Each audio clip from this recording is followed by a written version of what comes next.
Our future trade with countries such as Australia, New Zealand and the United States could be complicated by disagreement over quotas for goods that come in to the EU at the moment without tariffs being applied to them.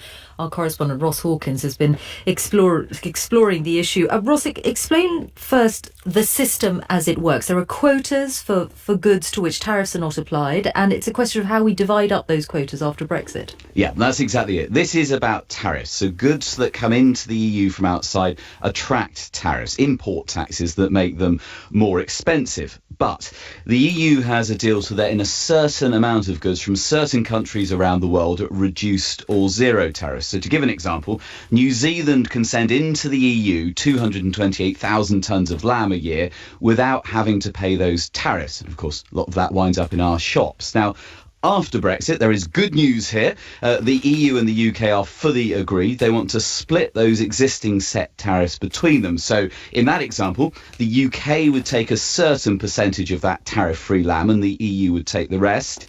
The bad news is several countries that we trade with, including Australia, oppose the plan because they think it could limit where they send their goods. And for example, and this gives you an idea of the scale and the importance of the players here, the US, New Zealand, Brazil, Canada are all on the Australian side of this argument. These negotiators are playing hardball in their own interests, and Australia certainly is pretty determined. This is their Trade Minister, Steve Cobbio.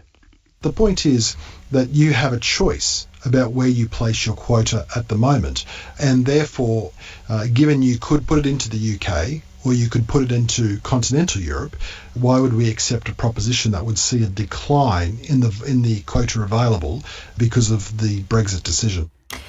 Ross, and of course these are countries that we need on side in the future to sign up those free trade deals that will be so important after we leave the EU. If the Australians and the New Zealanders, for that matter, get more of what they want, what is the impact, for example, on lamb farmers here?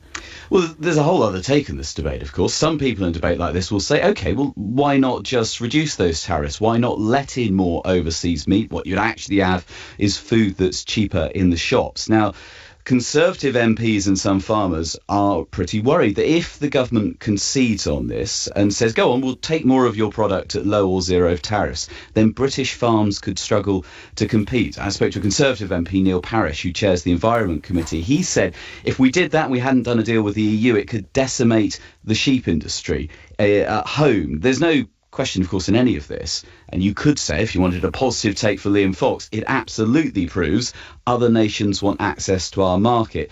But it gives you an idea, this fight, of the sort of demands and trade-offs that those talks are going to involve.